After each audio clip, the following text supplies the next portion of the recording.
जो बंदा अपनी जिंदगी में सूरह मुल्क का आमिल होगा, हर रात सोने से पहले पढ़ के सोएगा, कल अगर नेकियां थोड़ी हो गई, गुनाह ज्यादा पड़ गए, हुक्म जहन्नम का आ गया, फरिश्ते उसको जहन्नम में लेके जा रहे होंगे, तो सारा कुरान शरीफ ने क्या लिखा है, सूरह मुल्क आ जाएगी।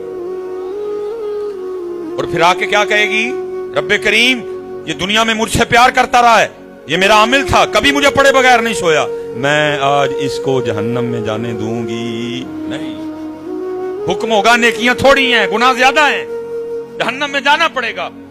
लड़ाई का लफ्ज है, लड़ाई, उलमा बैठे हुए हैं, लड़ाई का लफ्ज है बाकायदा।